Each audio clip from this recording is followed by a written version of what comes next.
1 Peter 2, 18 to 25 is what we're covering this morning.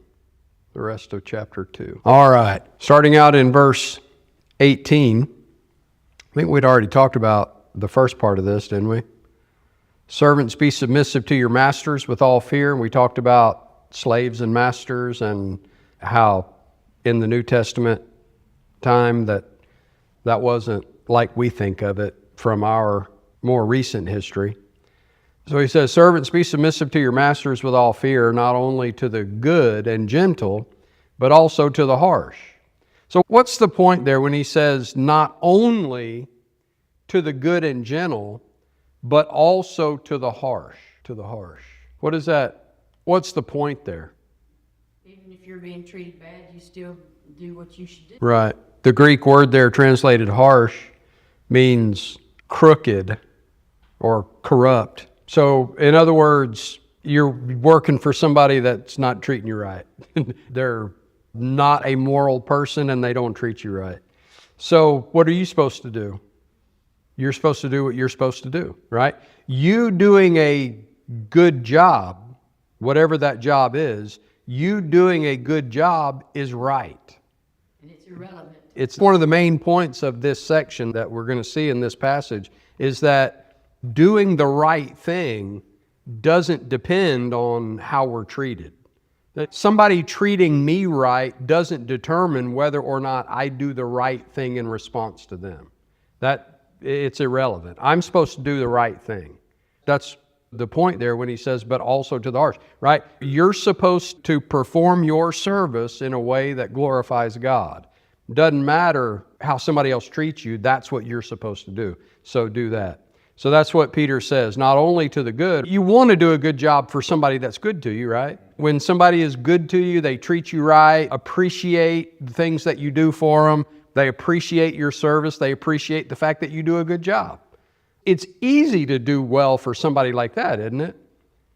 But when it doesn't matter what you do something one way one day, and they come in and fuss at you about the way you did it and tell you the way they want you to do it. And so the next day you do it the way they told you to do it, and they fuss at you for doing it that way, right? Some people, you just can't get along with some people. They just will not let you get along with them. And so does that mean you don't have to do a good job for that person? No, you're still supposed to do a good job for that person. But if you have a harsh master and he asks you to do something totally wrong, you're not really obligated to do that. That's right. Take the punishment. That's right. Basically, I think what he's saying here too. That would be the kind of employer or the kind of person that you would be serving, that you would be in service to, the kind of person that purposely makes it difficult for you, purposely does those things. They're not good people. But that doesn't change the fact that you're supposed to be a good person. You're supposed to be good. And that's what he goes on to say in verse 19. For this is commendable, if because of conscience toward God one endures grief, suffering wrongfully. That's what he's talking about, serving the harsh. Being punished, being grieved, being made to suffer wrongfully. It's not because you did anything wrong, it's because you're in service to somebody who's not a good person. Right? They're not good. And so they're treating you bad regardless of the fact that you are good. Right? And so he goes on in verse 20, for what credit is it if when you are beaten for your faults, you take it patiently? But when you do good and suffer, if you take it patiently, this is commendable before God. Now, of course, the first part of that is clear. Right? If I steal something and the police come and take it away from me and put a knot on my head and threaten me with jail, should I have any complaint about that? No, I got what I deserved, right? I got, in that case, probably less than what I deserved because he could have taken me and thrown me in jail, right? So what credit is it? What is the good in that? If I'm being beaten for my faults, if I did something that deserved it, there's no credit in that. But when you do good and suffer, if you take it patiently, what does that mean, take it patiently? And it's important to keep the context together. Let me get the whole paragraph on the screen, right? Because when I ask in verse 20, what take it patiently means, what determines the use of that phrase, take it patiently? What's the only way I can tell what that means? I got to look at it in the paragraph. So what's he talking about when he says take it patiently? To endure whatever it is, because don't retaliate against it. He's talking about this right here, isn't he? Yeah. Take it patiently, right? If I'm in service to somebody that they treat me like garbage, right? They just never appreciate anything, always hateful and mean and just nasty. And I'm serving someone like that, and I'm doing what I'm supposed to be doing. I'm being the servant that I'm supposed to be. But then my response to them being harsh to me might cause me to do what? You want to kill them. I want to buck back against them and say, no, yeah, he told me to do that. And when he told me to do that, he called me a moron, so I'm not doing it. No, that's not the right way. That's not the right response. You don't That's need to roll your eyes and flail your arms Right. in front and snort. Yeah, take it patiently. Take it patiently. So you keep on doing the right thing with endurance and patience, and you keep on doing the right thing and being what you know you're supposed to be, regardless of how they treat you. If you're suffering wrongfully, if they're causing you grief, you still be what you're supposed to be. You still do. And one of the really important lessons from this passage and parallel passages, doing the right thing is not contingent on what somebody else does, right? I'm supposed to do the right thing regardless of what somebody else does. So if somebody in a position of authority over me is being wrong, specifically here, being wrong in the way that they're treating me, then does that give me an excuse to do them wrong? I'll show them. I'll get back at them. I'm going to teach them not to treat me that way. They can't treat me that way, right? That'll be the last time they do that, right? No. That's the failure in knowing that who the master is. And like, I do it for God. Right, and that's what he says here. This is commendable before God. That's why I'm doing the right thing. I'm doing the right thing because it's right.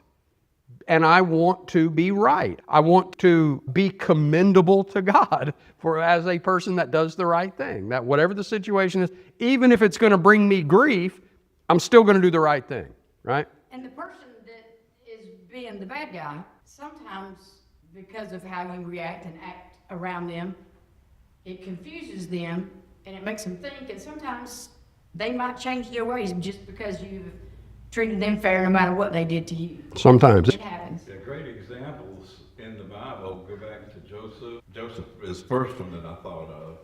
Esther was an example of this, who did the right thing. There was another one that I was thinking of. But Joseph, when he ran away from Potiphar's wife, he suffered the consequences. That's one thing that we probably wouldn't even think about this, but God sometimes has a reason for this. In other words, you may suffer just to be an example to somebody else that, hey, you do the right thing no matter what. That's right. And then Jesus is the greatest example of all, of suffering for the right reason, to please God, to glorify Him. So in the second part of verse 20, he goes on and he says, but when you do good and suffer, if you take it patiently, this is commendable before God. So he said, what credit is it if you're beaten for your faults? That you should expect it. If you do something wrong, you should expect to get a whack. And this is, of course, at a time when public beatings were a legitimate form of judicial punishment until the last 5 minutes. Now it's barbaric and it's terrible. That's what Peter's talking about here, is that you got a master or somebody. To relate it to us in our culture, this is talking about work ethic, you're in service to someone that is not a good person. And they lie, cheat, and steal, and they try to get you to lie, cheat, and steal with them, or to help them lie, cheat, and steal, and you won't do it. And so what do? They beat you. Why are you being beaten? Are you being beaten because you did something wrong toward them? No. You were actually trying to help them do right. But now they're beating you because you didn't want to go along with them in their wrongdoing. And so he says, this is commendable before God. If you take it patiently, this is commendable before God. So that's the contrast there, right? There's nothing commendable, nothing credit-worthy in being punished for stuff you've actually done wrong. But when you're punished and suffer for righteousness' sake, that's commendable before God. And isn't that what Jesus said back in Matthew? I just had it here a second ago. There it is. Matthew chapter 5 and verse 10. Blessed are those who are persecuted for righteousness' sake. Isn't that what Peter's talking about? You do the right thing. And so when you suffer, are you suffering for your wrongdoings? No, he said that's what you should expect, right? If you're suffering for your wrongdoings, that's what happens when you do wrong. But he's writing to people that were suffering because they were Christians, because they were serving God, because they wanted to be good, moral, upright people according to God's will. And that's why they were suffering. So isn't that what it means to be persecuted for righteousness' sake? That I'm being persecuted because I am a righteous person. That's why I'm being persecuted. I'm trying to do the right thing. I want to be a righteous person. And because of that, these other people are persecuting me because of that. That's what persecuted for righteousness' sake means. Blessed are those who are persecuted for righteousness' sake, for theirs is the kingdom of heaven. Blessed are you when they revile and persecute you and say all kinds of evil against you falsely. That's the kind of the key word there, isn't it? Falsely, for my sake. Say all kinds of evil against you falsely, for my sake. If the evil they were saying against you was true, then you wouldn't be being persecuted for righteousness' sake. You'd be persecuted for all kinds of evil that you're actually guilty of, right? But he says they say it against you falsely. And look at the horrible, heinous accusations people can make when they get upset over something, whatever it is. And all of a sudden, now you got somebody that has been a close friend for years and years and done good things together and everything's going good. Somebody gets bent out of shape about something. You're still doing what you've always done. You're still going along and trying to do what you're supposed to do. And somebody gets bent out of shape with you over something. And next thing you know, you're greedy, money laundering, embezzler, thief on the FBI most wanted list or something. Okay, what changed exactly? No, it was because this was the right thing to do. And so when the opposition came against the right thing to do, those that want to do the right thing stood up and said, no, this is the right thing to do. This is what we want to do. And the people who didn't want to do that said, okay, you're all evil scumbags now. That's basically what happens. That is this exact situation right here. Blessed are you when they revile and persecute you and say all kinds of evil against you falsely for my sake. Rejoice and be exceedingly glad, for great is your reward in heaven. For so they persecuted the prophets who were before you. When people are reviling us, calling us names, making all these horrible false accusations against us, I don't know how I'm still walking around free, to tell you the truth. People make these horrible accusations against us for doing the right thing. How should we respond to people trying to hinder and slandering and persecuting the righteous work of the church? Keep doing the right thing, right? So what are we looking forward to in the work that we do? The work of the church, evangelism, edification, benevolence. As long as we're doing that work and we're doing it right, then what is it we're looking forward to? Are we doing it for the immediate reward of the chants of the crowd? Oh, what wonderful people they are at Northside. And is that why we're doing it? No. We're doing it for the great reward that is in heaven. We're doing it because it's the right thing to do. We're doing it because this is the work that God gave us to do. We're doing it, and it doesn't matter what you call us for doing it. We're going to keep doing it, right? It's looking forward to that great reward in heaven. For great is your reward in heaven. People persecute you for doing the right thing, but doing the right thing, being persecuted for righteousness' sake, is just pointing forward to the great reward we have in heaven. I think that I just really abhor the worst excuse of the words coming out of somebody saying, you just won't let me do the right thing. Force me to have to do this. You just won't let it be. Right. You're forcing me. Right. You're forcing me to do Well, the wrong thing. in that case, it wouldn't be the wrong thing. And I understand the excuse you're saying. The only reason I did this is because you did that. You're justifying your wrongdoing based on somebody else's wrongdoing. That's not justification. That's not justification. We're supposed to do the right thing regardless. And he says, for so they persecuted the prophets who were before you.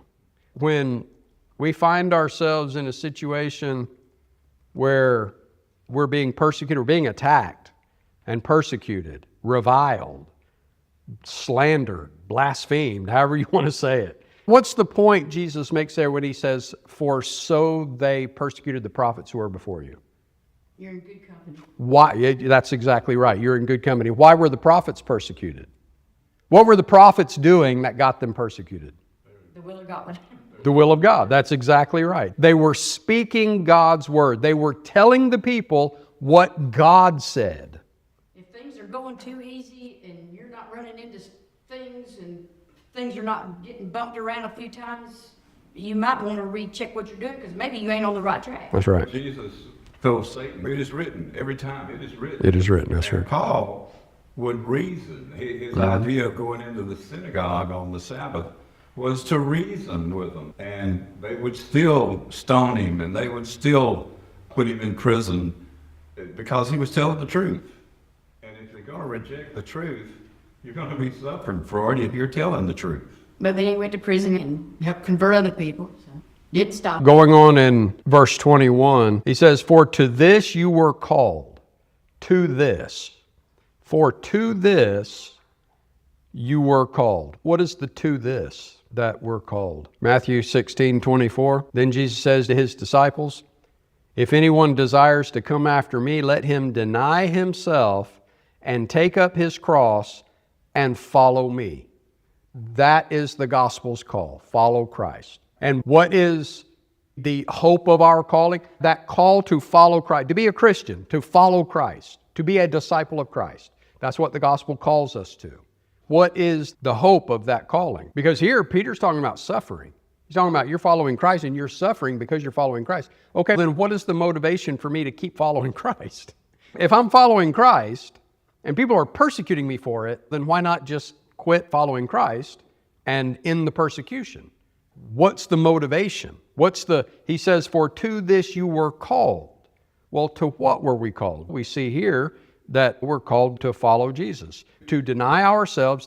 That's the death, burial, and resurrection. We're putting to death the old man to be born again as the new man. So that is what we're called to, that lifestyle, to that manner of life, as Peter talked about there. For to this you were called. Well, to what's he just been talking about? Doing the right thing, following Christ. Being a disciple of Christ that follows his example and does the right thing regardless. And that's what he's going to go on to say. That's what Jesus said here. Take up his cross and follow me. For whoever desires to save his life will lose it, but whoever loses his life for my sake will find it. What is that desiring to save his life? What if viewpoint? I'm not sure it's not really worldview, or if my perspective of things is to protect myself, and self-preservation is a good thing, right? We should try to keep ourselves healthy and try to keep ourselves safe, and we don't want to needlessly endanger our lives. But if my desire is to save my own life, and I'm being threatened with death because I'm following Christ, what am I going to do? I'm going to deny Christ. And that's when he says, I'll lose my life. Ultimately, even though I've saved my life in the moment, in the face of the persecution, they're saying, okay, deny Christ or we're going to cook you to death in this red hot metal chair. And I say, I don't want to get shoved into that red hot metal chair. Yeah, I deny, right? And I saved my life there in the immediate situation. And they say, make your pledge to the emperor, and I do that, and they let me go. And But what has happened? You've lost the long term. I've forfeited my soul. I've forfeited my everlasting life, right? So that's what he says. For whoever desires to save his life, it's my primary concern is my comfort and keeping my flesh alive, right? If that's my number one priority, then, I'm going to prioritize that over doing the right thing sometimes, right? If doing the right thing means that my life might be in jeopardy, is that an excuse to not do the right thing? No, I still got to do the right thing. You got to live a sacrificial life. That's right. Whoever desires to save his life will lose it, but whoever loses his life for my sake will find it. Persecuted for my sake. Persecuted for righteousness. That's what he's talking about there. So if somebody kills you because you're following Christ and doing the right thing, have you lost anything? Hallelujah.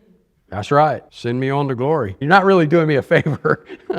Don't get the wrong idea. Now, but really, ultimately, isn't that what Paul means when he says, "Oh, death, where is your sting?" What does death mean to us? It means something better coming.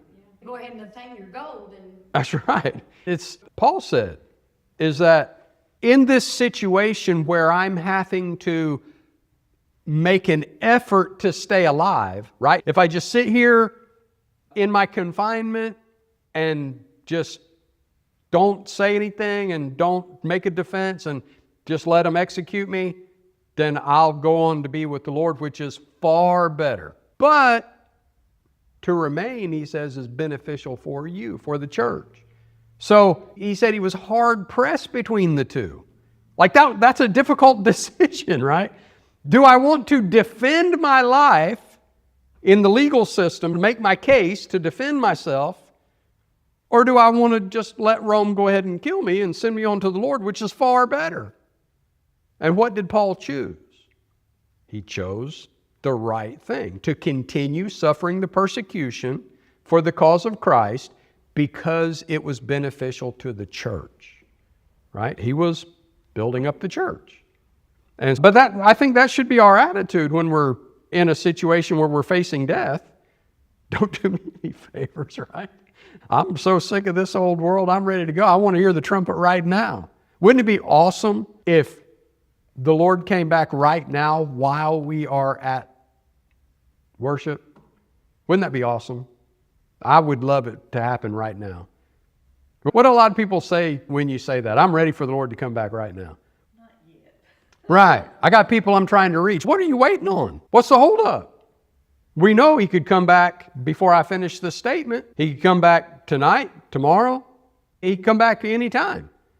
So if you're saying that you're not ready for the Lord to come back right now, what are you doing about it?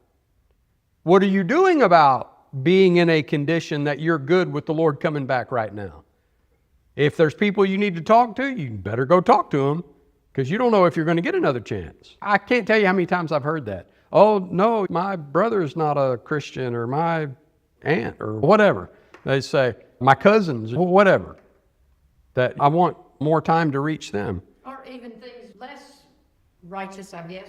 I'm not become a grandparent yet, or I've not got to see my grandkids grow up. Yeah, that's the thing. I want to see my daughter with her family and kids, and I want to see that. That would be nice to see. But choosing between the two, hanging around to see my grandkids, which would be an amazing blessing, or going to be with the Lord, which is, well, say it with me, right?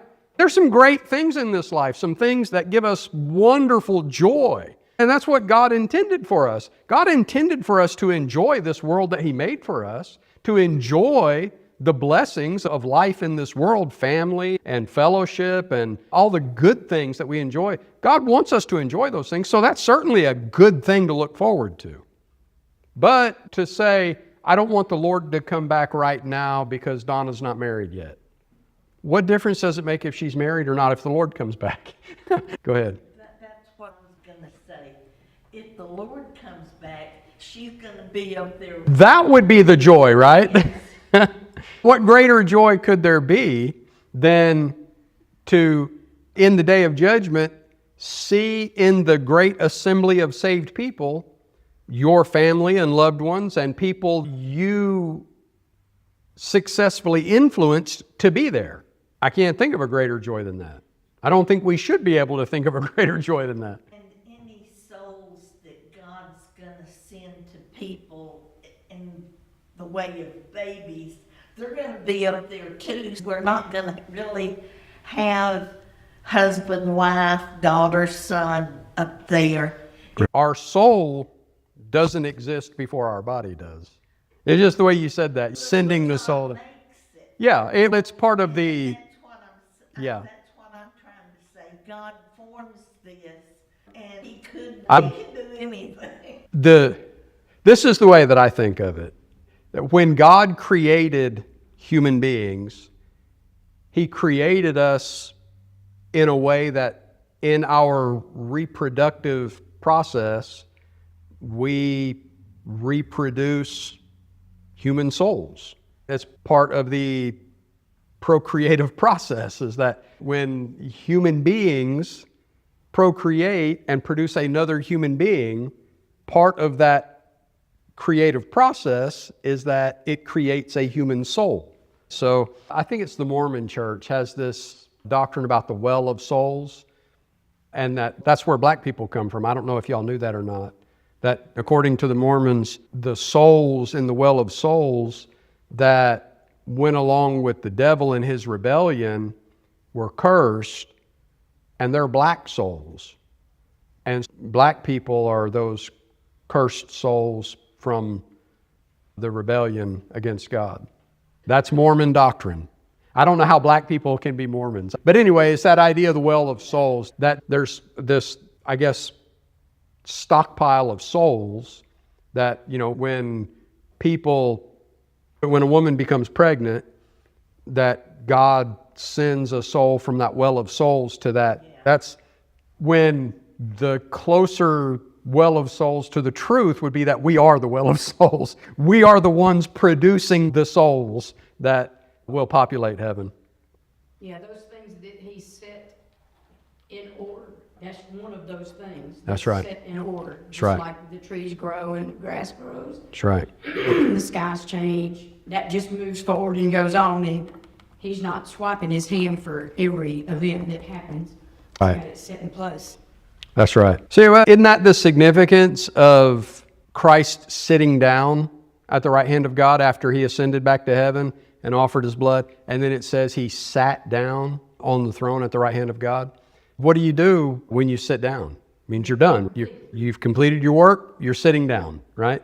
That's the point. God did His work. The Father did His work. The Son did His work. The Holy Spirit did His work. We have that in the Bible.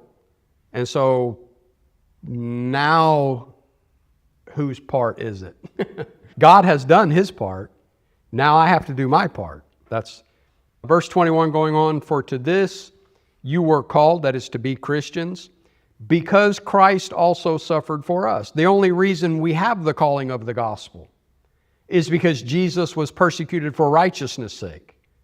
They put Him on a cross and they killed Him because He was righteous. And so if we're called to be followers of Christ, and Christ suffered for us being persecuted for righteousness, what's our responsibility? To follow Him, to follow that example.